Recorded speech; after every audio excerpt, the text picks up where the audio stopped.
5 taon na tayong kasal pero hanggang ngayon ay hindi pa rin kita mabigyan ng anak. I'm so sorry, Rocco. Wika ni Samantha sa asawa matapos nilang magbatian ng Merry Christmas pagsapit ng Christmas Eve. Don't say sorry, wife. Maybe this is not yet the right time to have a baby. Baka may ibang plano ang Diyos sa atin. Siguro nga, hihintayin ko na lang ang right time para bigyan tayo ni Lord ng anak. Huwag kang magsasawang maghintay ha. Hinding-hindi. Masaya naman tayo kahit wala pa tayong anak eh. Thank you, hubby. Tara, doon tayo sa may gate at baka may mga batang nangangaroling. Bigyan natin sila ng pamasko. Okay, let's go. Nginitian siya ni Rocco at marahang niyakap. Magkahawak kamay silang nagpunta sa gate ng kanilang malaking bahay. Malaki ang kumpanyang pag-aari ni Rocco na namana pa nito sa mga magulang. Ang Villafuerte Manpower Agency at Villafuerte Oil Company na nag-e-expand every year. Kaya matatawag si Rocco na isang young billionaire. Si Samantha naman ay isang fashion designer. She has her own boutique.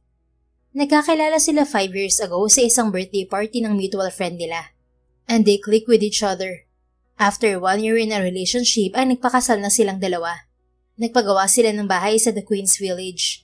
At masaya sila kapag may mga batang nangangaroling sa labas ng kanilang bahay tuwing Pasko. Mahilig sila pareho sa bata.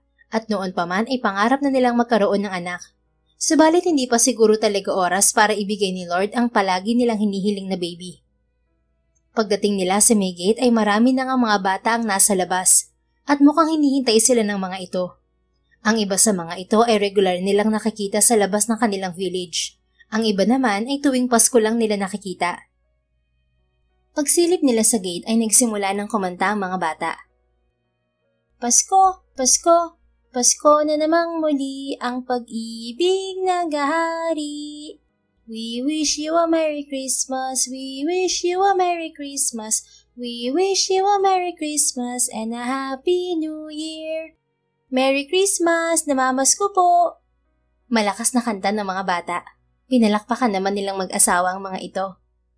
Wow, ang galing niyo namang kumanta mga bata. At dahil dyan, may regalo kami sa inyo. Nakangiting sabi ni Samantha sa mga ito. Yay! Maraming salamat po! Sabay-sabay na sagot ng mga ito na marahil ay nasa 10 ang bilang o higit pa. Walang anuman, Merry Christmas din sa inyo. Isa-isa na lang ibinigay ang regalo sa mga bata. Marami silang binalot na regalo para sa mga nangangaroling. Nakagawian na nila yung mag-asawa taon-taon. Sam, kumuha muna tayo ng pagkain sa loob. Dito na tayo kumain sa labas para makita natin mamaya ang fireworks display.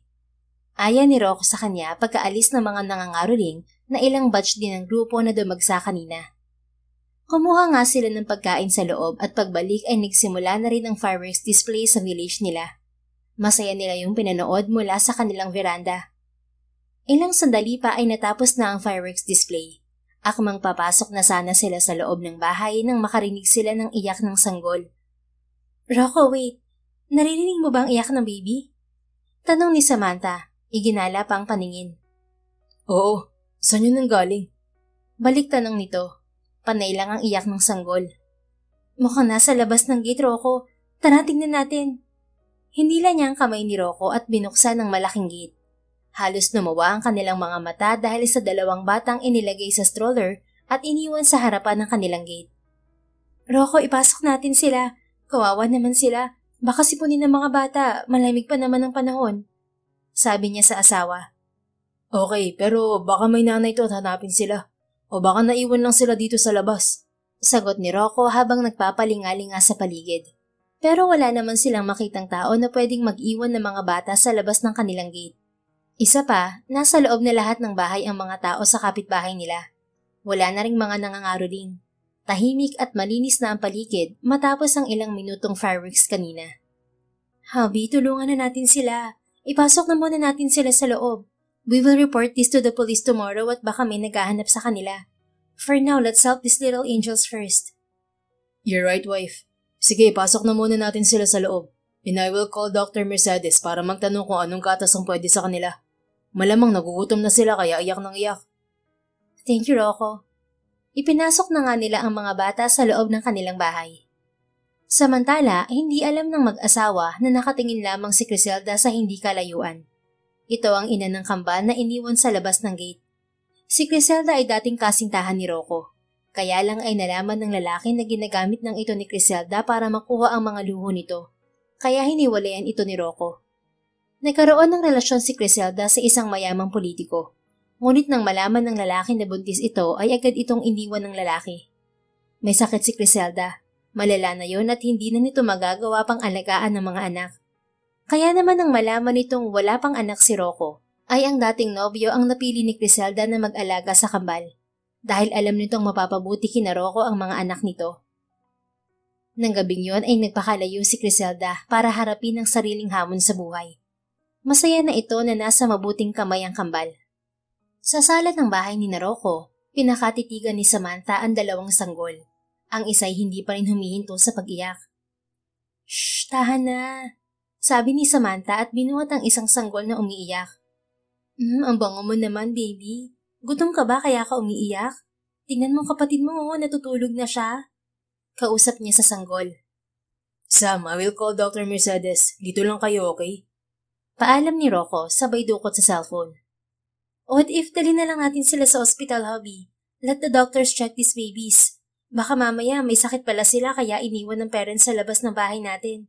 Kailangan nating i-make sure na maayos silang dalawa. Mukhang kambal sila, Xerox copy eh. Saka diba dapat natin ditong ipaalam sa pulisya?" Suggestion niya. "You're right. Tara, dali na natin sila sa ospital. Bukas naman sila kahit Pasko." "Sige, teka lang. Kukuha ako ng mga pwede nilang maisuot. Mabuti na lang at panay ang bili ko ng mga gamit ng mga baby kaya may magagamit ng mga babies." "Okay, sige. Babantayan ko muna sila. Ikaw nang kumuha ng mga gamit na pwede sa kanila." Kinuha nga ni Samantha ang ilang gamit na pang-baby sa nursery room. Inilagay niya yun sa bag at bumaba na para mabilis silang makapunta sa ospital. Binihisan muna niya ang kambal. Tumahan na ang isang baby. "Sam, ano yung hawak mo?" Tanong ni Rocco nang mapansin ang hawak niya. Ito. Sulat nakuha ko dyan sa stroller habang binibihisan ko ang mga baby. Mukhang kilala tayo ng mga magulang ng kambal. They know our name. Nakalagay ang pangalan natin sa sulat, oh. At tama nga tayo, kambal nga sila." "Ano ba ang sabi sa sulat?" "Ibinibigay na niya ang kambal sa atin. Alagaan daw natin at palakihin na parang sariling atin. Wala pa silang pangalan at tayo na lamang daw ang magbigay. Nakalagay din ng birth date nila dito, November 10. God, sinong matinong mga magulang ang mag-iiwan ng kanilang mga anak? At sa Pasko pa mismo. Hubby, hindi natin alam ang kanilang rason. Malay natin, hindi na nila kayang alagaan at bigyan ng magandang buhay ang kambal. Let's keep these babies. Hindi ba't ito ang pangarap nating dalawa? Ang magkaroon ng anak? God answered your prayer. Ayaw mo ba nun?" Ibinaba niya sa stroller ang baby. "Of course gusto ko nga silang ampunin. Pero paano kapag lumaki sila? Paano kapag nalaman nilang ipinamigay lang sila ng parents nila? Anong mararamdaman nila?" "Alam ko ang gusto mong iparating, Samantha. Pero kung mamahalin natin sila at ibibigay ang kailangan nila, siguro naman ay hindi na nila kukwestiyonin pa kung bakit sila pinamigay, hindi ba? They are gifts from heaven, Samantha." Malakas siyang napabuntong hininga. She loves those babies. Kahit na nga ba ngayon lang niya nakita ang mga ito, ay may puwang na mga ito sa kanyang puso. Tama ka, Rocco. Siguro may plano ang Diyos kung bakit tayo binigyan ng mga batang to. We will love them unconditionally. That's my wife. So anong gusto mong ipangalan sa kanila? Babae ba sila o lalaki? I think they're girl. Pink ang suot nilang damit eh. How about Mist and Miracle? What a good choice. Then let's call them Mist and Miracle de los Reyes Villaverde. Si Mistong iyakin at si Miracle naman ang tahimik. Nakangiti niyang sabi. Okay, tara na. Kailangan na silang mapacheck up.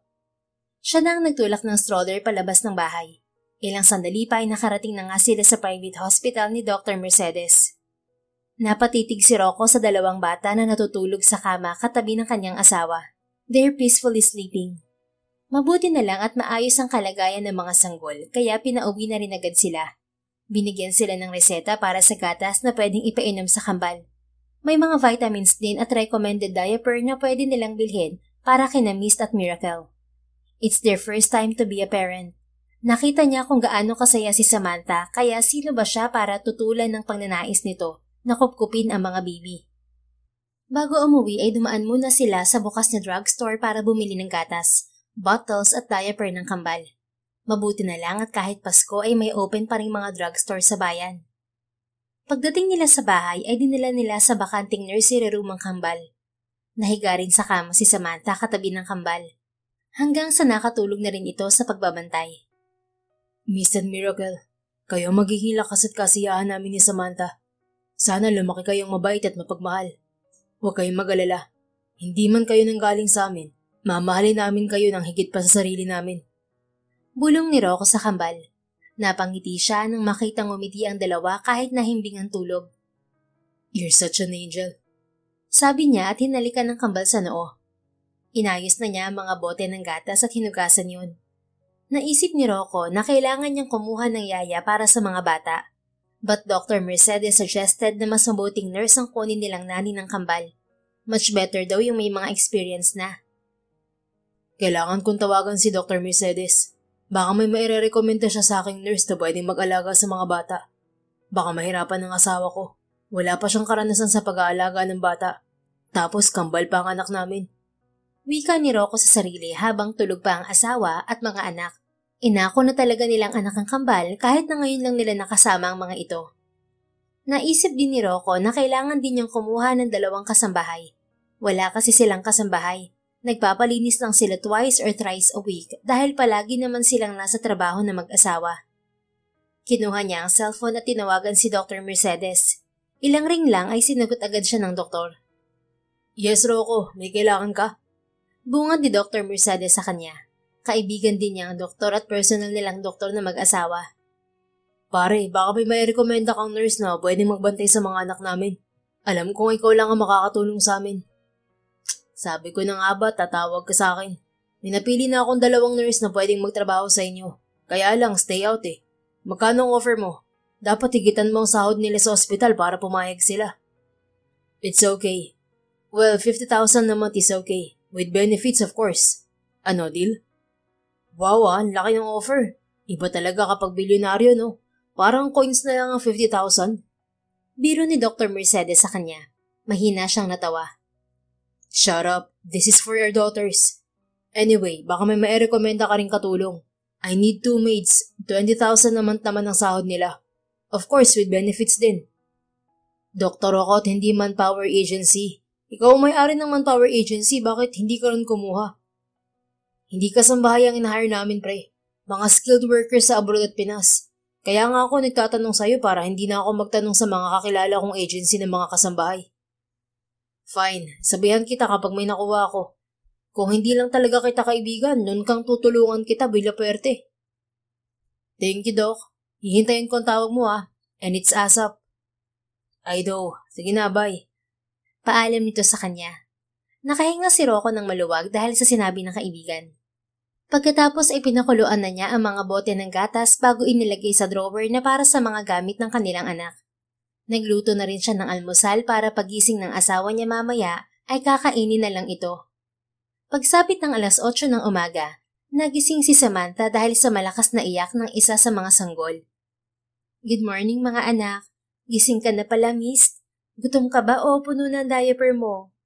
Malambing niyang tanong dito, pero mas lumakas pa ang iyak ni Mist. Mabuti na lamang at mahimbing pa rin ang tulog ni Miracle. Heto na at bubuhati na kita. Nasa baba pa siguro ang daddy niyo. Tiningnan niya ang diaper ni Mist at nalaman niya na kaya pala ito umiiyak dahil nagpupo ito. Nilinisan na po kita, my little angel. Sabi niya dito at inilagay sa kama para linisan at palitan ng diaper. Hi wife, good morning. Bakit umiiyak ang anak natin? Tanong ni Rocco na kararating lang. Oh hubby, mabuti at nandito ka. Nagpoop kasi si baby Mist kaya pala umiiyak. She's feeling uncomfortable. Ganun ba? Sige, kukunin ko lang ang wipes at kukuha na din ako ng bagong diaper para mapalitan na si baby Mist. Thanks hubby. Nagtulong nga silang mag-asawa para palitan ng diaper si Mist. Pagkatapos mapalitan ay nakatulog ulit ito. Ayan, fresh na kaya nakatulog ulit. Ang inosente ng mukha niya, no? Sabi ni Samantha habang nakatitig kay Mist. Oo nga eh. They're beautiful. And I love them already. Anito sa kanya. And I love them too. By the way, Sam, tinawagan ko ulit si Dr. Mercedes kanina. May 2 nurse siyang nirekomenda. And good thing may dalawang katulong din siya na nakuha for us. Hindi natin kaya kung tayo lang ang mag-aalaga sa kanila. I have a company to run, and you have your boutique too. We need helpers. Pagbabalita ni Rocco sa asawa. Mabuti naman at may nairekomenda kaagad siya sa atin. Siguro after New Year na tayo pumasok sa work natin. Ikaw, you can work at home naman, di ba? And I can call Isabella para siya na muna ang bahala sa boutique. That's a good idea. Kawawa naman ang mga anak natin kung basta na lang natin silang iiwan. Hinalikan ni Rocco si Mist na mahimbing na ang tulog, habang hinaplos naman ito si Miracle. Hubby, can we adopt them? I mean, legal adoption. They're our Christmas gift and I want to adopt them legally. Since pinaubayan na sila sa atin ng biological mom nila, based on her letter, why not idaan na agad natin sa legal ang lahat? Of course, wifey. Kailangan nating daanin sa legal na proseso ang lahat. At alam kong matutulungan tayo ng pinsan mong si Attorney Joseph pagdating sa adoption sa kanila. Yeah, I will contact him para legal na maging atin ng kambal. There's a letter too na nagpapatunay na binibigay na sa atin ng custody ng mga bata. Pero mahaba ang proseso kapag may batang involved, Sam. Hindi natin kilala ang parents nila. And even though there's a letter, hindi pa rin tayo sigurado kung maa-adopt natin sila. But no worries. I'm sure Joseph will help us. Tama ka. Sige, hintayin na muna natin ang advice ni Joseph. Sa ngayon, alagaan muna natin silang mabuti. They're so cute, di ba? I agree. Until now, hindi ko pa rin lubos maisip kung paano sila nagawang iwan ng magulang nila. Hayaan na natin sila. Marahil may matindi silang rason. At least tinupad nila ang pangarap natin. At tinapat pa nila sa araw ng Pasko. Hindi ba parang napakaswerte naman natin, Rocco? Tumangon naman ng lalaki. Pareho nilang pinangarap na magkaroon ng anak. At ngayon nga itinupad na yun ng Diyos. Hindi man galing sa kanila, pero mamahalin at ituturing nilang mag-asawa na sa kanila galing sina Mist at Miracle. Mabilis na lumipas sa mga buwan. Wala pa rin bumabalik na magulang ang kambal para bawiin kay Samantha at Rocco. Kaya naman, idinaan na talaga nila sa legal na proseso ang pag-aampon kina Mist and Miracle. Dahil napatunayan nila na idabando na ang dalawang sanggol. At napatunayan din na financially, emotionally, and physically stable sila, kaya pumayag ang korte na ibigay sa kanila ang custody ng kambal. Masayang-masaya ang mag-asawa dahil legal na nilang ampon ang kambal. Baby Miss, tahan na anak. Ano bang gusto mo ha? Kakantahan ka ni Mommy? Malambing na sabi ni Samantha sa anak na umiiyak. Pero imbes na tumahan ay mas lalo pa itong umiyak.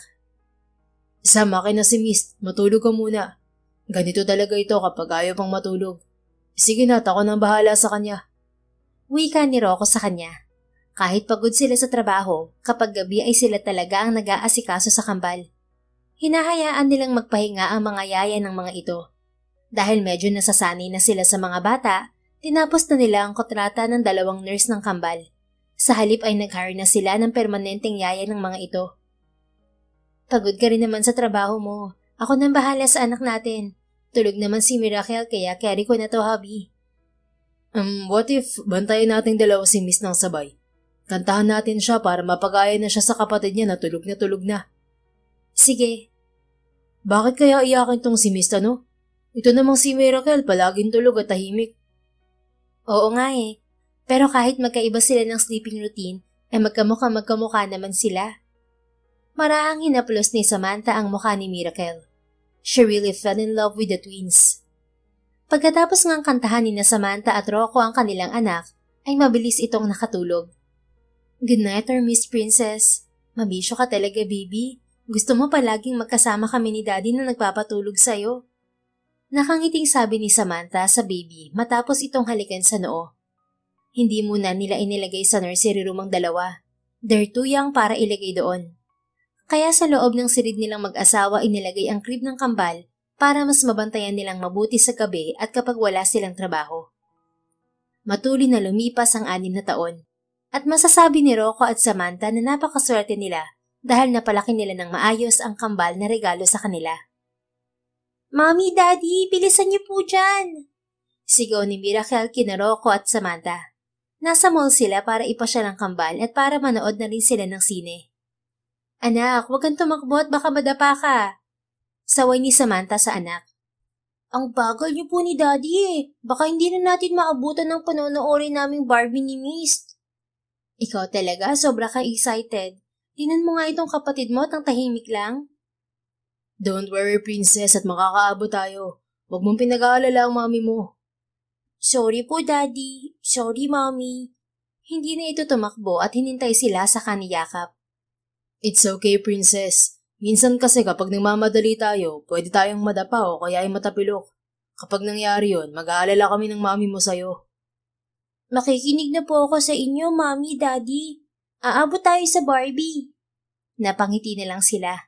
Tiningnan nila si Miss na tahimik lang. Parang nabaligtad ang personality ng kambal. Noon, si Miss ang maingay at iyakin. Ngayon, ito na ang palaging tahimik at si Miracle naman ang medyo madaldal at pilya. Miss baby, may problema ka ba? Bakit ang tahimik mo? Mahinang tanong ni Samantha sa anak. Ayoko lang pong dumagdag sa sakit ng ulo niyo, Mommy. Tama na pong si Miracle ang pasaway sa aming dalawa. Sagot ni Miss na ikinatawa niya. Hey, I heard you, Miss. Hindi ako pasaway, no? Mabait akong anak. Depensa agad ni Miracle na nakanguso pa. Hawak na ito ni Rocco sa kamay, habang si Samantha naman ay hawak si Miss. Ikaw talaga, hayaan mo ng kapatid mo. Huwag kayong magbangayan. At saka bata pa kasi kayo at pwede pang magbago ang pagdating ng panahon. Alam mo ba, nung baby ka pa, ang iyakin mo, Miss anak. Samantalang si Miracle tulog lang ng tulog. Pero ngayon na malaki na kayo, siya nang mas maingay sa inyong dalawa. Ikaw naman ay tahimik. Kwento ni Samantha sa anak. Talaga po? Kaya siguro tahimik na ako ngayon kasi napagod na po ako kakaiyak ng baby pa ako. Parehong natawa ang mag-asawa sa sinabi ni Miss. Siguro nga anak. At saka kaya maingay ang kapatid mo ay dahil nakapagpahinga na siya ng ilang taon. Gusto niyang mag-ingay naman ngayon. Mommy, naririnig ko po kayo. I'm not maingay po ha. I'm mamabait na bata. Wika ni Miracle na nakasimangot. Tinawanan niya lang ito. Sabay na silang nagpunta sa sinehan. Pagkatapos ng palabas sa sinehan ay agad na silang lumabas dahil kanina pang umuungot sina Miss at Miracle ng pagkain. Naubos kasi kaagad ang dala nilang popcorn sa loob ng sinehan. Mommy, sa food court na po tayo. Gutom na po kasi ako. Aya ni Miracle kay Samantha. Opo, ito na nga, pupunta na tayo sa food court. Hintayin lang natin ang daddy nyo. Saan po nagpunta si daddy, Mommy? Tanong ni Miss. Umihi lang ang daddy nyo, babalik din ka agad yon. Ilang sandali pa nga ay nakabalik na si Rocco. Hinawakan agad nito sa kamay si Miracle. Tara na, saan niyo gustong kumain mga anak? Tanong ni Rocco sa kambal. Sa food court na lang po tayo, Daddy. Kanina pa talaga kaming gutom eh. Sagot ni Miracle. Okay, but no to unhealthy foods, okay? Daddy naman eh. Ungot ni Miss. Ayaw kasi ni Miss ng gulay. Mas gusto nito ang mga dried foods at ready-to-cook na pagkain. Anak, I'm just protecting you. Mas mabuti na masustansyang pagkain ang kainin niyo. I know po, pero minsan lang naman po, Daddy eh. It's our day today, right? We can eat our favorites. Rocco, hubby, sige na, pagbigyan mo na mga anak natin. Minsan lang naman eh. Kumbinsi ni Samantha sa asawa. Napailing tuloy si Rocco. Hay, pinagtulungan na naman ako ng 3. Always na lang girl power. Wifey, gawa na tayo ng baby boy. Sana triplets naman para may kasama na ako. Biro nito. Walang problema, kahit araw-araw tayong gumawa. Manalig lang talaga tayo sa Diyos at may plano siya para sa atin. We also want little brother triplets. The more the merrier. Sabat ni Miracle. Me too, Mommy, Daddy. Sabi naman ni Mist. Oo na, let's pray na magka-little brother na kayo. Pagsuko naman ni Samantha. Kahit naman siya'y matagal na ring ninanais na masundan ng kambal, pero hindi pa rin talaga sila pinagkakalooban. Mahigit 1 dekada na silang kasal ni Rocco pero naniniwala pa rin siya na ibibigay pa rin ni Lord ang hiling nila. Dahil nanalo ang girl power ay nakain ni na Mist at Miracle ang gusto nilang pagkain. Hamburger, french fries, fried chicken at cookies and cream milkshake. Pagkatapos kumain ay nagpunta naman sila kung saan pwedeng mag-ice skating. Isa yon sa nahiligan ng kambal. Napapangiti na lang si Samantha at Rocco habang nakatingin sa masayang mukha ng mga anak na nag-ice skating. Sana palagi na lang silang bata. Parang ilang taon na lang ngayon na iiwanan nila tayo at magsisipag-asawa na sila. Naiiyak na sabi ni Samantha kay Rocco. Yeah, ang bilis ng panahon. Parang kailan lang nung hinihele pa natin sila. But look at them now. They're growing too fast. Kung pwede nga lang sanang pahintuin ng mundo'y ginawa ko na. Just let them be, wifey. Ang gusto ko lang ay maging maayos ang buhay nila paglaki nila. At saka gusto kong makasama sila hanggang sa pagtanda natin. Napasandal na lang si Samantha sa balikat ng asawa habang nakatingin sa mga anak na masayang naglalaro. Mahal na mahal nila ang mga ito. Hindi nila malilimutan kung paano napunta sa kanila ang kambal noong araw ng Pasko. 6 na taon na ang nakalipas. The greatest gift they have ever had. Nang sumunod na mga linggo ay naging abala si Rocco sa negosyo. Katatapos lang ng meeting niya. Nakaramdam na siya ng pagod. Ilang linggo na rin siyang busy dahil sa another expansion ng kanilang negosyo. Hinilot niya ang kanyang batok dahil bumibigat yun. Nagpahinga siya sandali nang biglang mag-ring ang cellphone niya. Pasado na 3:00 ng hapon. Wifey, napatawag ka. Ang mga anak natin, kumusta? Malambing niyang tanong sa asawa. Nang marinig ang boses ng asawa ay biglang nawala ang pagod niya. Itatanong ko lang sana kung anong oras ka uuwi. At saka maayos lang naman ng mga bata, kakauwi lang nila galing school, sinundo ni Mang Ruben. Sagot ni Samantha sa kanya sa kabilang linya. Gusto ko sana mag-overtime pero dahil tumawag ka, bigla na lang kitang na-miss, kaya uuwi ako ng maaga. Thank you, hubby. Tamang-tama't nagluto ako ng paborito mo. Yan ang gusto ko sa'yo Hinahayinan mo ako na masasarap mong luto palagi. Siyempre naman, alam mo naman ang motto ko. The way to the man's heart is through his stomach. Pabiro nitong sabi. You're right. See you, wifey. I love you and tell my princesses that I love them too so much. And we love you too, Daddy! Sabay na sigaw ni na Miracle at Miss sa kabilang linya. Napangiti na lang siya. Ayan, ni-loudspeaker ko na para marinig mo ang sagot nila. Namiss ko kagad kayo mga anak. Tapusin ko lang to sa matuuwi na kagad ako. Do you want anything? Pasalubong, books, cakes, anything you want. Makauwi ka lang ng safe, ayos na sa akin, hubby. Sweet talaga ng misis ko. I will be home later at safe akong uuwi, okay? Pagkatapos magpaalam ng asawa niya, ay ginanahan siyang magtrabaho. Kailangan niyang matapos ang ginagawa para makasama na kaagad niya ang kanyang mag-iina. Pagsapit ng hapon ay dumaan si Rocco sa flower shop para bilhan ng mga bulaklak ang mga babaeng mahalaga sa buhay niya. Siguro kung hindi dumating sa buhay nila ang kambal ay magiging simple lang ang buhay nila ni Samantha. Pero kahit naman hindi siya magkaroon ng anak kay Samantha, ay mamahalin at hindi niya pa rin iiwan ng asawa. Ilang minuto lang ay nakarating na siya sa kanilang bahay sa The Queen's Village. Bakit parang walang tao? Nakapatay ang ilaw. Umalis kaya sila? Tanong niya sa sarili. Bigla siyang binundol ng kaba. Mabilis niyang binuksan ang pinto at inion ang ilaw pero nagulat siya sa nakita. Surprise! Happy Father's Day, Daddy! Sabay-sabay na sigaw ng mga babaeng mahal na mahal niya. Dahil sa tuwa ay napaiyak siya. God, akala ko may nangyari na sa inyo. I'm glad that all of you are fine. Sabi niya sabay yakap sa mag-iina. Daddy naman ang iyakin niyo po. We're fine, okay? Nakangiting sabi ni Miracle. Crybaby po pala kayo, Daddy. Kantsaw naman ni Miss sa kanya. Mahal na mahal ko lang talaga kayo. Ayoko may mangyaring masama sa inyo. Tara sa kusina, hubby. May hinanda kami para sa'yo. Sabi naman ng maganda niyang asawa. Nagpahila siya sa mga ito patungo sa kusina. Good evening, sir. Happy Father's Day po. Bati ni Aling Rosa sa kanya, ang isa sa kanilang kasambahay. Happy Father's Day, Sir Rocco. Bati naman ni Wilma. Salamat sa inyo. Sam, my princesses. Mukhang pinagandaan niyo talaga mabuti tong hinandaan niyo sa akin And you made me happy. Thank you so much for all of this. Dad, upo na po kayo. May message po kami sa inyo. Are you ready to hear it? Sabi ni Mist. Yes, baby. I'll be glad to hear your message for me. Nawala bigla ang pagod ko nang dahil sa sorpresa niyo. Kids, sinong gustong unang magbigay ng message para kay Daddy Rocco? Tanong ni Samantha sa mga anak. Ako po muna. I have already memorized my message for Daddy. Excited na wika ni Miracle. Okay, Miracle, ikaw na mauna. Sabi ni Samantha. Daddy Rocco, ikaw po the best daddy in the whole world. You raised us well po. Minahal niyo po kami ng higit pa sa sarili mo. Palagi po kitang ipinagmabayabang sa mga classmate at mga kaibigan ko. I told them we have a Superman daddy. Kung hindi po dahil sa inyo, wala po kami ni Miss sa mundong to. Thank you, Daddy. I love you so much po. Hindi naman namalayan ni Rocco na naluluha na siya. Pinunasan agad niya ang luhang nag-uunahang pumatak.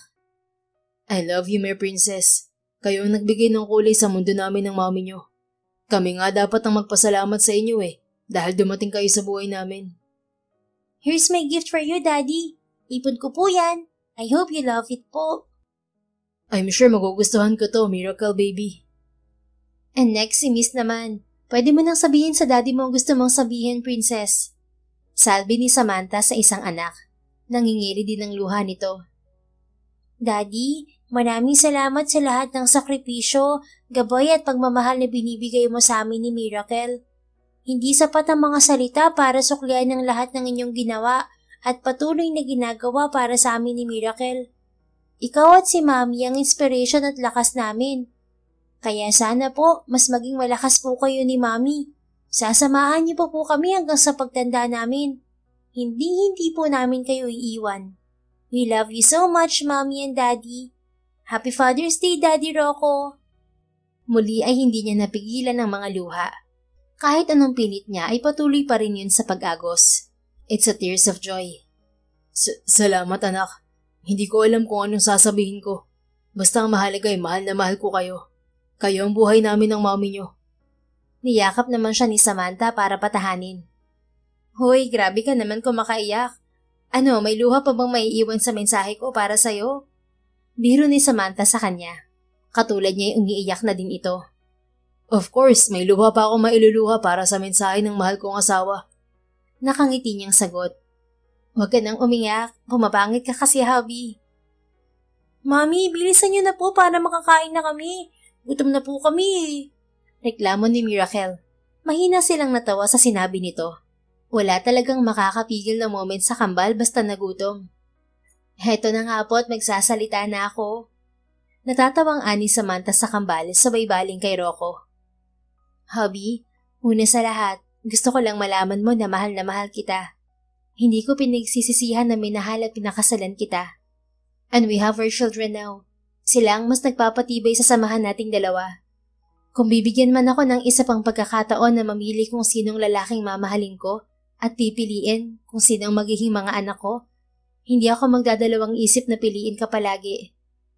Pinunasan nito ang luha sa mga mata. Tumayo naman si Rocco at niyakap ang asawa. Ganon din naman ako sa inyo. Kayo at kayo pa rin ang pipiliin ko. Hinalikan niya sa noo si Samantha. Group hug! Sigaw ni na Miracle at Mist sabay yakap sa kanila. Parang lumulutang si Rocco sa alapaap dahil sa mga narinig mula sa kanyang mga anak at asawa. Tinawag nila ang kanilang mga kasambahay para saluhan sila sa pagkain. Maging ang driver nilang si Mang Ruben ay binati rin nila at binigyan ng regalo. Walang pasok ang kambal kinabukasan. Kaya naman hindi pumasok sa butik si Samantha. May nani pa rin naman ang mga anak nila pero mas mabuti pa rin nasa bahay siya kapag nandun ang mga bata. Gusto niyang magkaroon ng bonding kasama ang mga ito. Hindi na sila bumabata at namimiss na niya ang mga bonding nilang mag-iina. Mommy, what are you doing? Tanong ni Miss sa kanya. Nothing anak, inaayos ko lang itong mga gamit niyo. Bakit may kailangan ka ba? Wala naman po. Pero naisip ko lang po na, bakit hindi po kayo magbakasyon ni Daddy? Malapit na po ang anniversary nyo, di ba? Pwede naman po kami maiwan sa bahay ni na Grandmom and Granddad. Matagal na rin kami hindi nakakapagbakasyon sa Batangas eh. Oo nga po, we want to see them too, Mommy. Total po, malapit na ang sem break. And I know, hindi na naman sila makaka-attend ng birthday namin. Kaya magbabakasyon na lang po kami. Sabi naman ni Miracle na hindi niya namalayang nasa tabi na rin pala niya. Well, pag-iisipan ko muna at sasabihin ko sa daddy niyo ang gusto niyong mangyari, okay? Thank you po, Mommy. Balik na po kami sa room namin at may ginagawa kami ni Mist. Okay mga anak, at kapag tapos na kayo sa mga ginagawa niyo, pwede na kayong magpahinga. Yes po, Mommy. Hinalikan siya ni Mist sa pisngi at ganon din ang ginawa ni Miracle sa kanya. Sinundan niya ang mga ito ng tingin. Sana lang hindi sila magbago kapag nalaman nila ang totoo. Oh God, please guide us. Alam kong matalino sila at ramdam nila ang pagmamahal namin para sa kanila. Kaya sana matanggap nila ang katotohanan. Bulong niya sa sarili. Wala pa rin kasing kaalam-alam ang kambal sa totoong pagkatao ng mga ito. Masyado pang bata ang mga to para dalhin sa puso at isip ang katotohanang hindi sila ni Rocco, ang totoong mga magulang ng mga ito. Kinagabihan ay late nang nakauwi si Rocco. Nakatulog na ang mga anak nila. Gusto sana ng mga itong hintayin ng ama, pero hinila na talaga ng antok ang kambal. Habi, halika, kumain ka na. Ipinagluto kita ng adobong pusit. Nakangiting yaya ni Samantha sa mister matapos nitong alisin ang necktie. Wow, salamat wifey. Matagal na rin akong hindi nakakakain ng adobong pusit. Ang mga bata kumain ba nito kanina? Nilagyan niya ng kanin ang pinggan ni Rocco bago sinandukan ng ulam.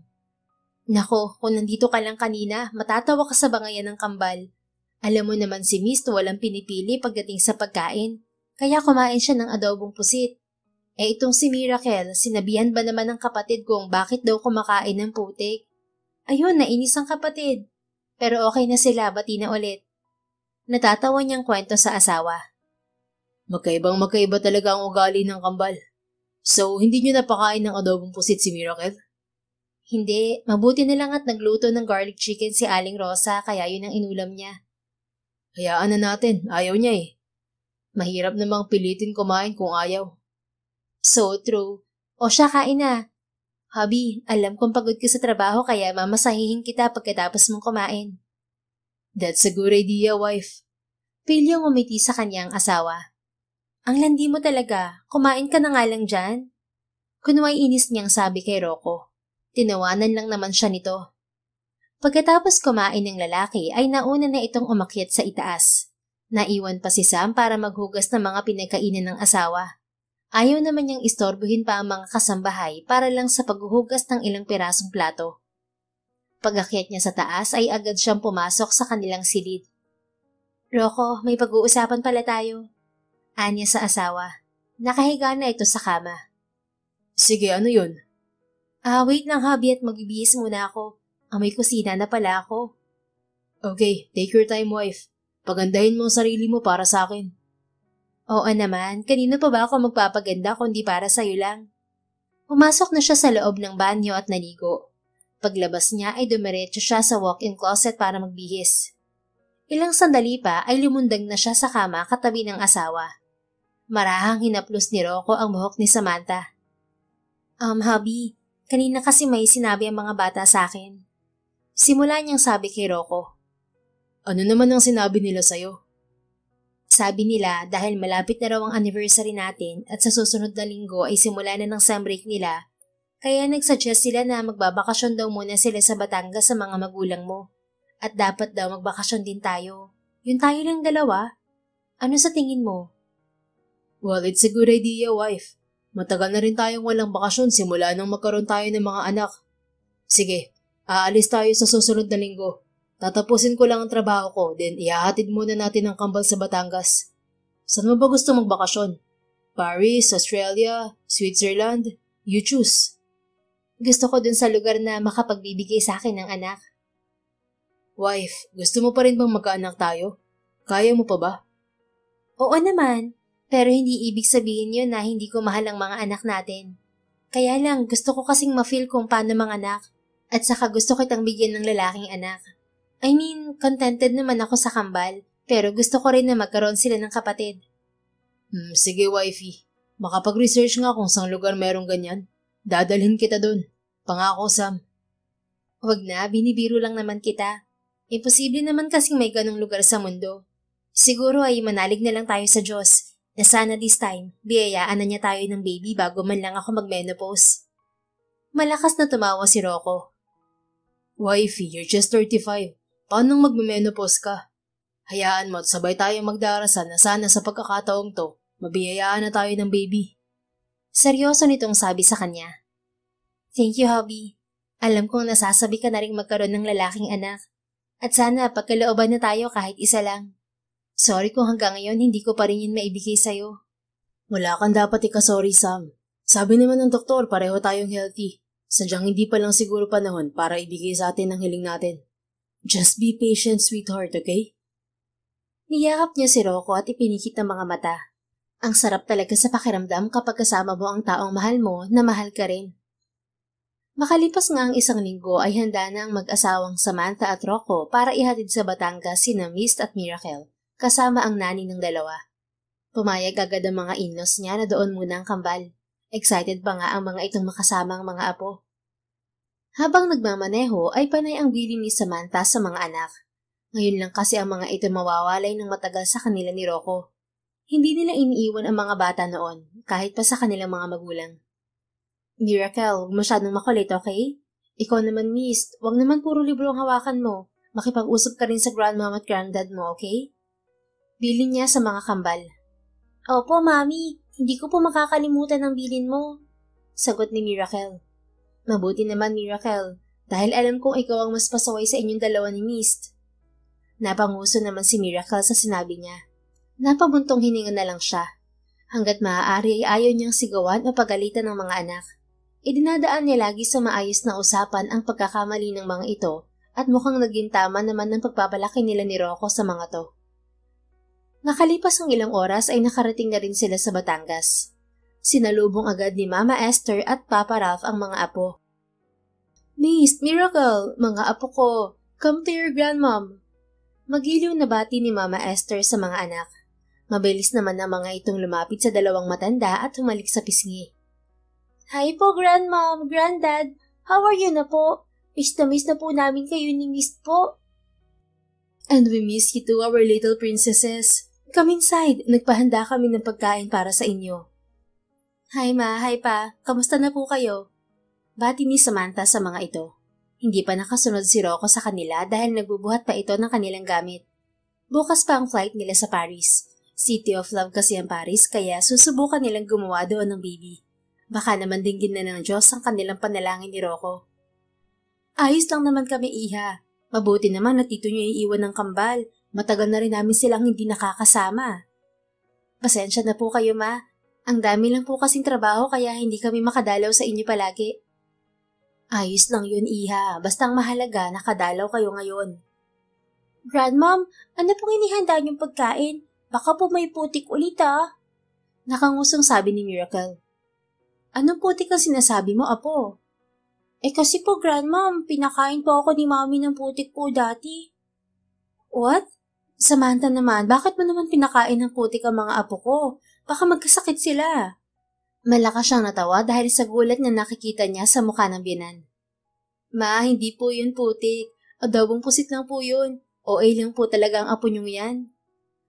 Ah, ganun ba? Hindi pala siya kumakain ng pusit. Tumango si Sam. Binalingan ng matanda si Miracle. Huwag kang mag-alala, Apo. Walang putik dito. Kaya alam ko mag-e-enjoy kayo dito. Tara na sa loob. Masaya nitong sabi. Yay! Sabay na sigaw ng kambal. Sumunod na sila sa matanda sa loob ng bahay. Kinabukasan, hindi na nagpahatid sa airport sina Samantha at Rocco. Manghang-mangha sila pagdating sa Paris. Yun ang first time nila sa bansa. Napakaganda ng lugar kaya nawili ang mag-asawa na maglibot. Wow, ang ganda talaga dito. This is my first time to come here. Nakaka-mesmerize ang ganda ng lugar. Komento ni Samantha habang nililibot ang paningin sa buong lugar. Yeah, ang ganda nga dito. And I hope that we can conceive our baby junior here. Nakangiting sabi ni Rocco sa kanya. Ay sus, ang ngiti mong yan. Alam na alam ko na. May binabalak kang masama, no? Wifey naman, alam mo naman kung gaano kasweet ang asawa mo. Wala akong masamang balak sa'yo. Sweet o manyak? Ay, grabe ka sa akin sa manyak ah. Hindi ako ganun, wife. Sus, tara na nga sa hotel at umpisahan mo na mag-basketball, mister. Para makarami agad tayo. Biro niya rito. Yes, Commander. Sumaludo pa si Rocco sa kanya bago sila sabay na nagpunta sa hotel kung saan sila nakabook. Pagdating sa hotel ay sinunggaban kaagad ni Rocco ng halik sa labi ang asawa. Agad naman tinugod ni Samantha ang halik ng asawa niya. Para bang honeymoon nila yon. Kapag nasa bahay kasi sila ay minsan na lang nila nagagawa ang bagay na yon dahil abala sila sa trabaho at sa kambal. God, I really missed you, Sam. Kaya humanda ka dahil hindi ka lalabas ng kwartong to hanggat hindi ka nabubuntis. Determinado nitong sabi. Siguraduhin mong sagad na sagad at walang tapon ha, para buo agad si Junior. Oo naman, ako pa. Mayabang nitong sabi.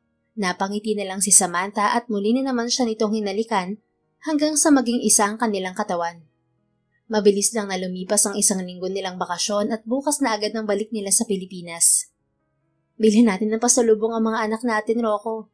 Bilhan na rin natin sina Mama at Papa, sabi ni Samantha. Sure, alam mo na naman ang gusto ng mga anak natin, hindi ba? Ako nang bahala kay na Mama. Okay, bilhan mo na rin ng pasalubong ang mga kasambahay natin, driver at ang nani ng mga bata. Yeah, minsan lang tayo makapag-travel kaya sulitin na natin. Sang-ayon ni Rocco sa kanya. Kaya naman nang umuwi sila sa Pilipinas ay ang dami nilang pasalubong na inuwi. Sina Mama Esther at Papa Ralph na ang naghatid sa kambal sa kanilang bahay nang malaman na nakabalik na sila. Ang saya nilang lahat nang ibigay nila ang kanilang pasalubong galing Paris. Salamat, Ma'am, Sir. Ngayon lang po ako nagkaroon ng ganitong gamit. Aalagaan ko po talaga ito. Masayang wika ni Aling Rosa nang bigyan niya ito ng cellphone at mga chocolates at damit. Walang anuman po. Masaya siya kapag nakakakita ng mga taong masaya dahil sa maliit na bagay na binibigay niya. Ganoon din ang iba pa nilang mga kasama sa bahay. Walang pagsidla ng kasiyahan. They have everything kaya maluwag silang mag-asawa sa mga tauhan nila. Makalipas ang 1 linggo, naging abala na muli ang mag-asawa sa kani-kanilang mga negosyo. Busy si Rocco sa pagbabasa ng bagong proposal ng bago nilang investor. Napalingon siya sa kanyang cellphone nang tumunog yun. Nang makita na si Sam ang tumatawag, ay agad niya itong sinagot. Yes, Sam. May kailangan ka? Malambing niyang tanong dito. Habi, papunta kami ngayon sa ospital. Sina Miss at Miracle ang taas ng lagnat. Hysterical na sabi ng asawa. Ano? God, saan ospital kayo pupunta? Papunta na kami sa ospital ni Dr. Mercedes. Please, sumunod ka kaagad. Hindi ko alam ang gagawin ko. Baka may mangyaring masama sa mga anak natin. Please calm down, Sam, okay? Papunta na ako. Don't stress yourself. Don't panic. Kasama mo ba ang mga nani ng kambal? Yes, they're here with me. Good. Stay with them, okay? Baka mamaya may mangyari sa'yo dyan dahil sa pag-aalala sa kambal. Bilisan mo na, please. Hinahanap ka rin ng kambal. Okay, papunta na ako riyan. Pinutol na niya ang tawag. Agad siyang pumunta sa parking lot ng kumpanya at sumakay ng kotse saka mabilis na pinasibad ng sasakyan papunta sa ospital ni Dr. Mercedes. Iyak nang iyak si Samantha habang kinukuhanan ng laboratory test ang mga bata. Niyakap agad ni Rocco ang asawa. I'm here, wifey. Huwag ka nang umiyak. Magiging maayos din ang lahat. Pagpapatahan niya sa asawa. Pero kahit ano ang gawin niya ay nag-aalala pa rin ito sa kambal. Maging siya hindi maiwasang mag-alala para sa mga anak. Dengue ang naging resulta ng laboratory test ni na Miracle at Mist. Kaya naman kailangang i-admit ang dalawa sa ospital. Mabuti na lang at hindi pa ganun kalala kaya naagapan agad. Kinabukasan ay pinauwi na muna ni Rocco si Sam. Buong gabi itong walang tulog dahil sa pag-aalala nito sa kalagayan ng kanilang mga anak. Mabuti na lang at nakinig ito. Pinaiwan na lang niya sa ospital ang isa sa nani ng kambal na si Beth.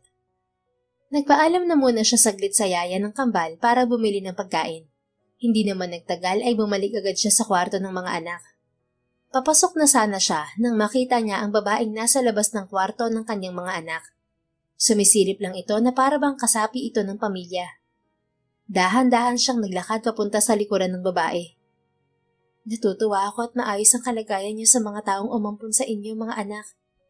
Dinig ni Rocco na sabi ng babae. Miss, sino ka? Tanong niya rito. Nakita niya ang biglaang tensyon sa babae. Ha? Di mo na kailangan malaman. Aalis na ako. Mabilis na naglakad ng babae habang nakayuko, pero hinawakan ni Rocco ang kamay nito. Halatang pasyente ito sa ospital. Sir, bitiwan niyo po ako. No, hindi kita bibitiwan. Anong ginagawa mo sa labas ng silid ng mga anak ko? At bakit mo sila tinawag na anak? Aalis na po ako. Hindi niya ito pinatapos sa pagsasalita at hindi na niya ito paharap sa kanya. Nagulat si Rocco nang makilala ang babae. Criselda, anong ginagawa mo dito? At bakit tinawag mong anak ang mga anak ko? Naguguluhan niyang tanong dito. Kasi, huwag tayo ditong mag-usap, pwede ba? Baka marinig ng mga bata. Bakit? Saan mo babalak makipag-usap sa akin? Sa fire exit. Sasabihin ko na sa'yo ang totoo. Sana naman ay hindi ka magalit dahil sa ginawa ko. Fine. Nagtungo nga sila sa may fire exit. Sila lang ang tao roon. Ngayon magsalita ka na, Criselda. Bakit mo tinawag na anak ang mga kambal? Anak mo ba sila? Tanong niya dito na hindi kumukurap. Yes, anak ko nga sila. Mahina nitong sagot. At paano mo nalaman na nandito kami sa ospital? Sinusundan mo ba kami? Hindi, aksidente lang, Rocco. Mahilig kasi akong lumabas. Nakakaboard sa loob ng kwarto ko dito sa ospital. Habang naglalakad-lakad ako, nakita kita habang tulak-tulak ang wheelchair ng isa sa kambal. Sinundan ko kung saang room kayo nagpunta. Pag-alis mo kanina, naglakas loob akong silipin ng mga bata. Napatitig si Rocco kay Criselda. Ibang-iba na ang itsura nito ngayon. Kung ikaw nga ang ina nila, bakit iniwan mo sila sa labas ng bahay ko? Bakit ngayon ka lang nagpakilala? Gusto mo ba talagang ipamigay ang mga anak mo? Galit na tanong niya dito. Bumuhos ang luha sa mga mata ni Criselda. Kasabay nun ay ang pag-ubo nito. Akala mo ba madaling mamigay ng anak, Rocco? Kung alam mo lang kung gaano kasakit para sa akin na iwanan sila sa ibang tao. Pero alam ko namang maaalagaan mo sila kaya sa'yo ko ibinigay ang mga anak ko. Alam kong mapapabuti sila sa'yo. Bakit mo nga sila pinamigay? Anong klase kang ina, Criselda? May sakit ako, Rocco. Cancer. At nang malaman ko yun ay malapit ko nang maipanganak ang kambal. Hindi ko alam ang gagawin ko. Kaya naisip kita. Sabi ko, ibibigay ko sa araw ng Pasko ang kambal. Alam kong may kinabukasan sila sa inyong mag-asawa. At masaya ako dahil tamang naging desisyon ko noon na iwan sa inyo ang kambal. Ngayon ay panatag na ako. Pwede na ako mawala sa mundo. 6 na taon na akong lumalaban sa sakit ko. Masaya ako na nakita ko ang mga bata ngayon. Mahaba nitong kwento. Nakaramdam ng kirot sa dibdib si Rocco para kina Mist at Miracle.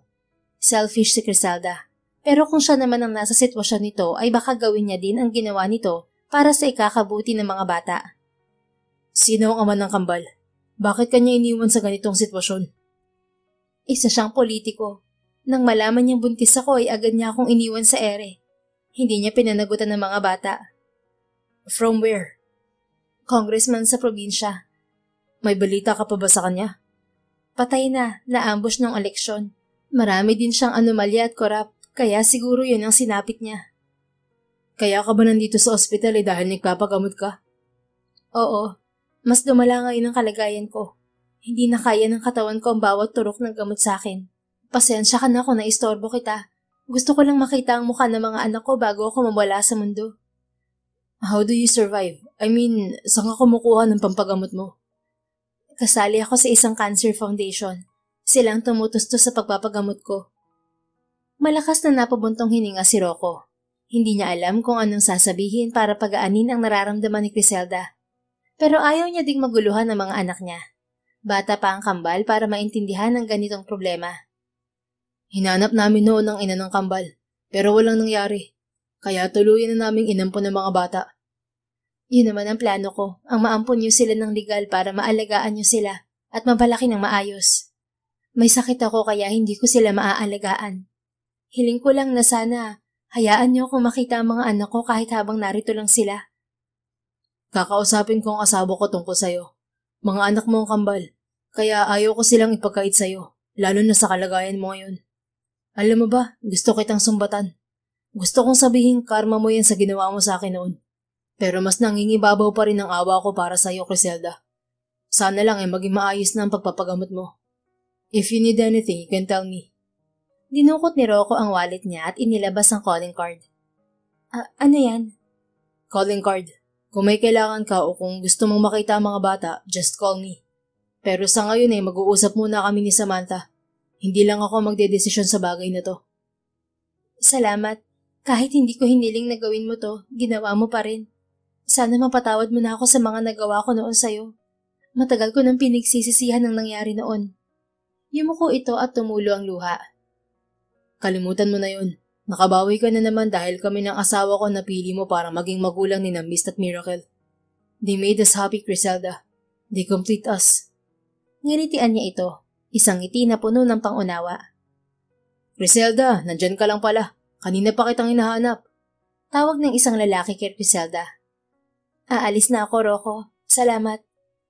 Tawagan mo ako para malaman ko ang number mo. Pagkatapos namin mag-usap ni Samantha, tatawagan ka agad kita. Salamat talaga. Tumango lamang siya dito. Inalalayan ito ng lalaki papasok sa elevator. Kinahaponan ay dumating si Samantha sa ospital. Nagdala ito ng mga damit ni na Miracle at Mist. Hi Sam, nakapagpahinga ka ba ng maayos? Bati ni Rocco sa asawa. Hinalikan niya muna ito sa pisngi. Oo, heto at nagdala ako ng ilang gamit ng kambal. Kumain ka na ba? May dala akong prutas. Tapos na. Saka kakatapos lang ng dalawa kumain. Kanina gising ang mga yan. Ngayon nakatulog ulit. Umupo sa gilid ng kama si Samantha at marahang hinaplos ang buhok ni Mist. Nasa iisang kwarto lang ang kambal pero magkaiba ng kama. Sa couch naman humihiga si Beth. Hubby, hindi ako sanay na ganito sila. Sana gumaling na ang mga anak natin. Malungkot nitong sabi. Huwag kang mag-alala at magiging maayos din sila, wife. Sana nga. Miss na miss ko na mga ngiti ni na Miss at Miracle. Sobrang tahimik sa bahay. Marahan niyang hinaplos ang buhok ni Sam. Samantha, may sasabihin sana ako sa'yo. Kailangan tayong dalawang magdesisyon ito. Anya sa mahinang boses. May problema ba, Rocco? Tungkol ba to sa mga bata? Anong sabi ng doktor? Nag-aalalang tanong nito. Shh, huwag kang magpanik. Tungkol to sa mga bata, pero hindi tungkol sa kanilang kalusugan. Tinitigan siya ng mabuti ng asawa. Rocco, wag mong sasabihin may kukuha sa mga anak ko. It's not like that, Sam. Sa labas tayo mag-usap. Ayokong marinig ng mga anak natin na pag-uusapan natin dalawa. Kinuha niya ang kamay nito at iginiya papalabas ng silid. Anong sasabihin mo sa akin, Rocco? Sabihin mo na. At nasabi ni Sam nang nasa labas na sila ng private room ng kambal. Lumayo pa sila sa silid. Sam, nakita ko ang mami ng mga anak natin kanina. Umpisa niya. Namilog ang mga mata ng babae. Ano? Bakit siya nagpakita? Baka kunin niya mga bata, Rocco. Ilalaban ko sila kahit saan pang korte. Sam, don't overthink, okay? Hindi ganun. May sakit kasi si Criselda. Criselda? Your ex? Oo, siya nga. Ikaw bang ama ng kambal, Rocco? Of course not. I never cheated on you. Just please listen to me first, okay? Okay, spill it. Nabuntis daw siya ng isang politiko pero hindi siya pinanindigan. And now she's here in the hospital fighting for her life. Bakit? Anong nangyari sa kanya? May cancer siya, Sam. Nakikiusap siya sa atin kung pwede niya daw makita ang kambal kahit habang narito lang ang mga bata. Ang sabi ko'y kakausapin muna kita. Pero wala akong balak na sabihin na siya ang tunay na ina ng kambal. Hindi pa maiintindihan yun ni na Mist. Sasabihin din naman natin sa kanila ang totoo sa tamang panahon. Can I meet her? I mean, isa rin akong ina. Gusto kong malaman kung bakit niya ginawa yun sa kambal. Wala silang kasalanan para itapon na parang mga hayop. Sam, look. She already explained herself to me. Ginawa niya lang yun dahil wala na siyang choice. May sakit siya at hindi niya maaalagaan ang mga bata. Kailangan niyang isakripisyo ang pagiging ina niya para mailigtas ang kanyang mga anak. Pinili niyang sa atin iwan ng mga bata dahil alam daw niyang mapapabuti sa atin ng kambal. Tumango si Samantha sa paliwanag niya. Ayos lang sa akin na makita niya ang mga anak natin. Basta hindi niya sasabihin na siya ang tunay na ina ng mga bata. Walang magiging problema. Yes, wife. I promise you. Salamat at naintindihan mo si Criselda. Niyakap niya ang asawa. 3 araw na silang nasa ospital at wala nang lagnat sina Miracle at Mist. Masigla na rin ang mga ito, maging ang laboratory test ng kambal ay maayos na rin. Mami, Daddy, makakalabas na po ba kami? Ayaw ko na po rito at hindi ako nakakapaglaro. Reklamo ni Miracle kay Samantha. Hintayin lang natin ang sasabihin ng doktor niyo, okay? Ikikiss ko ang doktor para palabasin na po niya kami dito. Miracle, behave! Kakagaling lang natin sa sakit, nagiging pasaway ka na naman. Saway ni Miss sa kakambal nito. Hey, hindi ako pasaway, no? I'm a good girl kaya. Hindi nga ako nagka-cry sa injection, unlike you. Kontra nito. Kids, that's enough. Anyway, may ipapakilala kami ng daddy niyo sa inyo. She's sick at namimiss na niya mga anak niya. Kaya lang wala mga anak niya dito. Ayos lang ba kung ihag niyo siya mamaya? Nakangiting tanong ni Samantha kina Miss at Miracle. Namit na rin niya si Criselda kahapon. Ayos lang po, Mami. Baka ang hug po namin ang magpahil sa kanya. Sabay na sagot ng dalawa. Napangiti siya dahil alam niyang magkikita na ang mag-iina. Marahan niyang hinaplos ang buhok ng mga ito. Lumabas ng silid si Samantha dahil yun ang oras para sa pagpunta ni Criselda sa silid ng mga anak. Bago makita ang mag-iina ay nagpaalam muna sila kay Dr. Mercedes kung pwede bang dumalaw si Criselda sa kambal at kung hindi ba masama sa kalusugan ni Criselda at ni Mist at Miracle ang pagkikita ng mga ito. Dahil maayos lang naman ay nag-set up agad sila ng oras para magkita ang mag-iina. Criselda, ayos ka lang ba? Nag-aalala niyang tanong dito. Kimi itong umiti sa kanya. Marahan itong hinawakan ng kamay niya. Ayos lang ako, Samantha. Medyo kinakabahan kasi ako eh. Hindi ko lubos maisip na makakita at mayayakap ko ang mga anak ko pagkatapos ng 6 na taon. Masaya ako na kahit sa huling sandali ng buhay ko, nakita at makakasama ko sila kahit ilang minuto lang. Ang hiling ko lang naman noon ay maging maayos ang buhay nila kahit mawala ako sa mundong to. Mukhang mabait pa rin ng Diyos sa akin dahil hinayaan niya ako makita sila bago ako magpahinga ng tuluyan. Mabait naman talaga ang Diyos, Criselda. Maniwala ka lang sa Kanya dahil siya ang nakakaalam ng lahat ng mangyayari sa buhay natin. Lumaban ka lang. Matagal ko nang ipinaubaya sa Diyos ang buhay ko, Sam. Naghihintay na lang ako kung kailan niya babawiin ang buhay ko. Hindi ko nga alam kung paano ko kayo mapapasalamatan ni Rocco para sa pagkupkup sa kambal. Hindi na kailangan. Ang mas mahalaga ay mayakap at makasama mo sila. Tayo na sa loob, naghihintay na ang kambal sa'yo. Nginitian niya ito. Isang luha ang kumawala sa mga mata niya. Ina rin siya katulad ni Criselda, kaya nararamdaman niya ang pagmamahal nito para kina Mist at Miracle. Pagbukas nila ng pinto ng silid ng kambal, ay masayang nagkukwentuhan ng magkapatid kasama si Yaya Beth. Nahinto lang ang mga ito nang pumasok na sila sa silid. Mga anak, nandito na si Mama Criselda niyo. Siya yung sinasabi ko sa inyong dalawa. Gusto niyang makilala at makausap kayo at mayakap na rin. Ayos lang ba? Mahinawan niyang sabi sa kambal.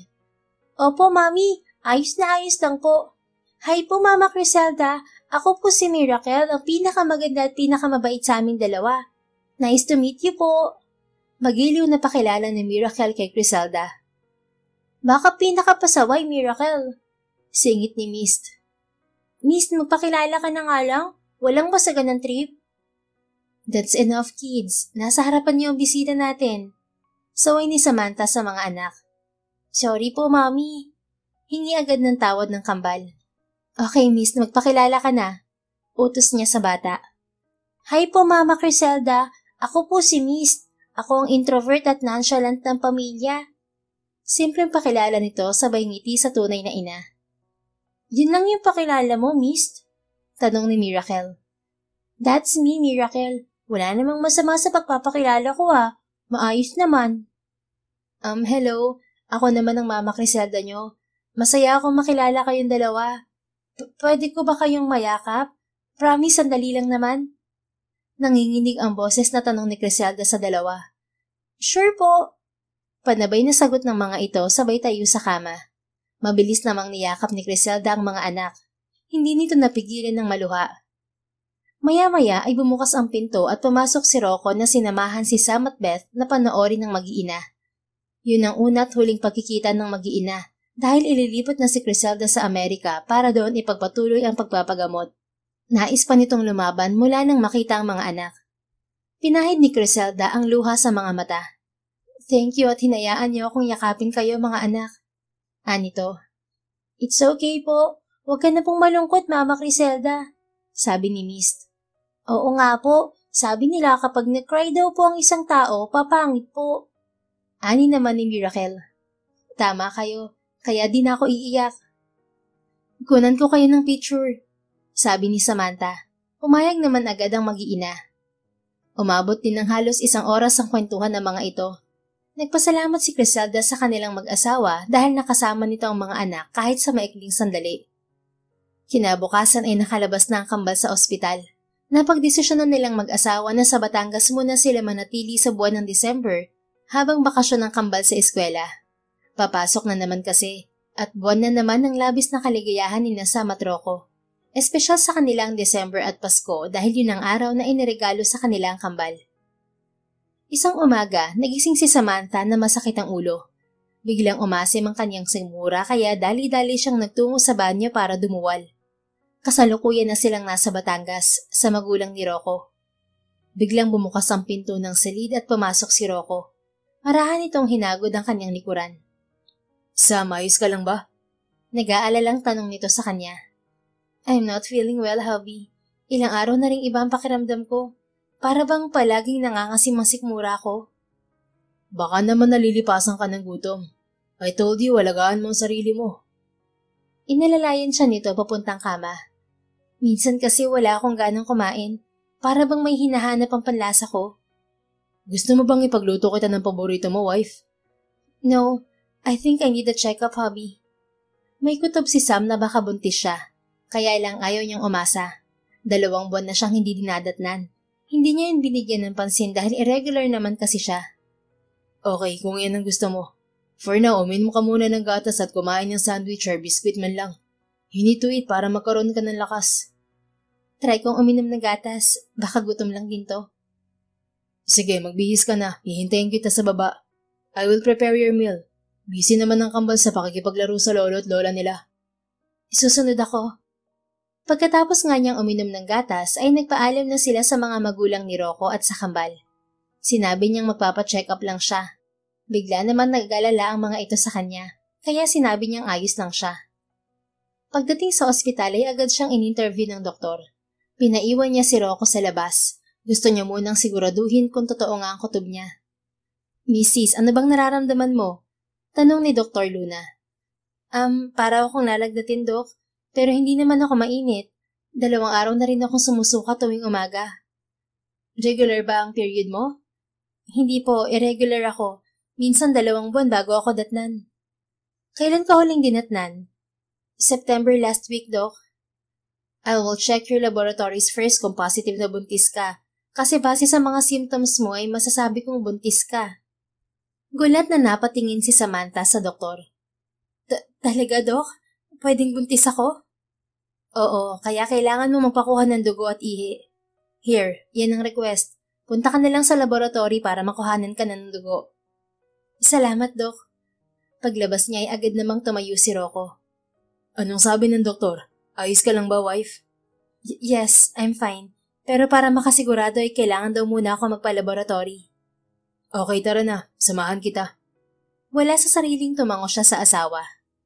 Ilang oras nilang hinintay ang resulta ng laboratory test niya. Nang lumabas ang resulta, ay agad siyang pumasok sa klinik ni Dr. Luna. Naiwan pa rin sa labas si Rocco. Doc, ano po ang resulta? Kinuha ng doktor ang papel sa mesa. Based on your laboratory results, you're pregnant, Mrs. Villafuerte. Congratulations! Nakangiting bati sa kanya ng doktor.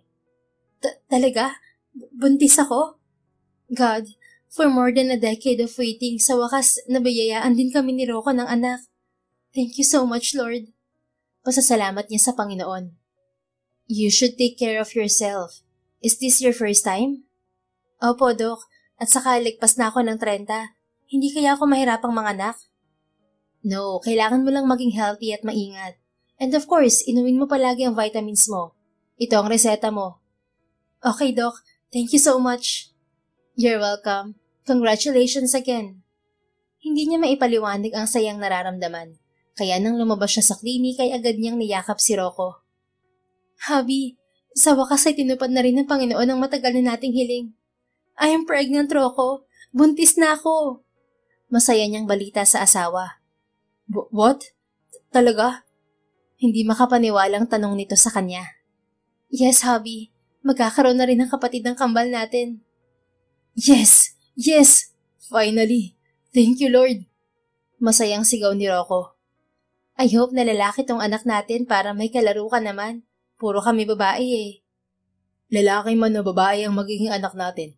Mamahalin ko siya higit pa sa buhay ko. Pantay ang pagmamahal ko sa kanila at sa mga panganay natin. Tama ka, hubby. They're our princesses. Kahit na may sariling anak na tayo, mamahalin pa rin natin ang kambal.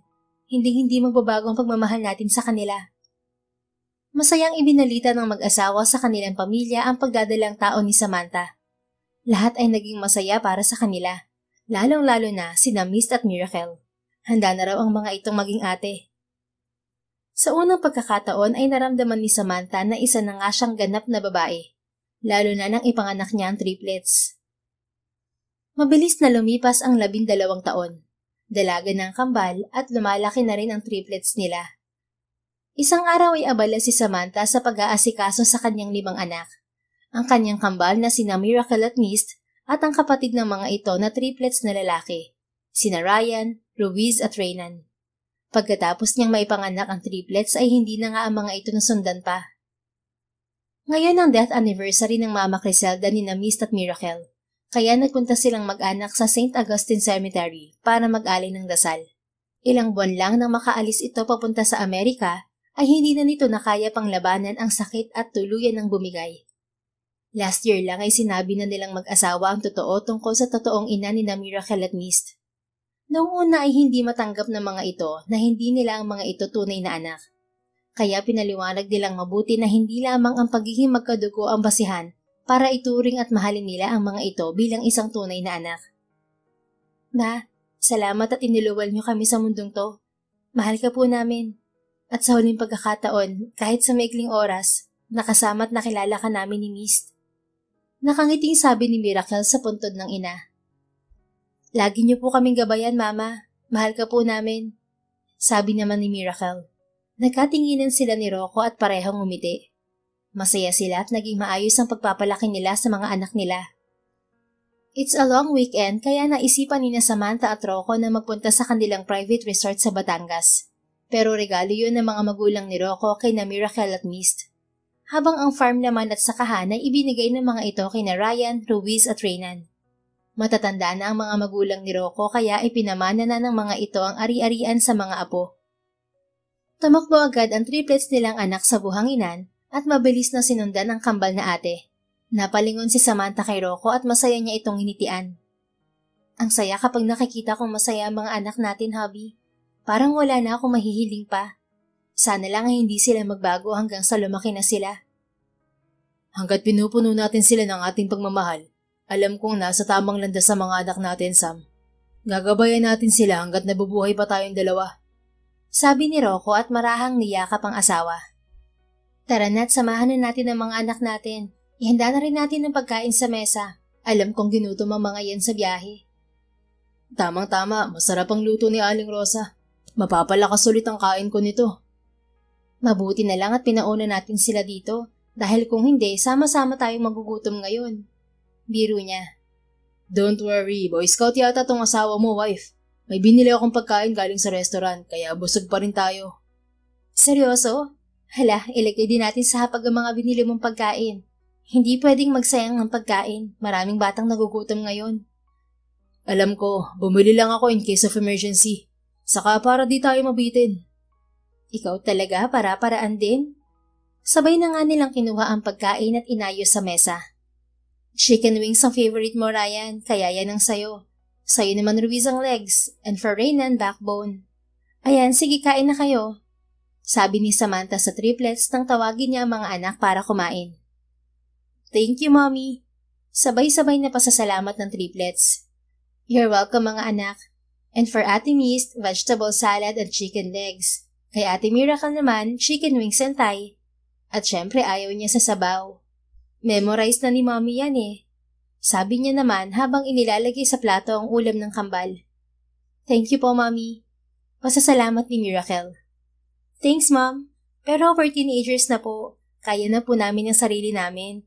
Hindi niyo na po kami dapat binibaby pa. Sabi naman ni Mist. Mga anak, sinusulit lang namin ng mami niyo ang ganitong bonding habang mga bata pa kayo at wala pang boyfriend o girlfriend.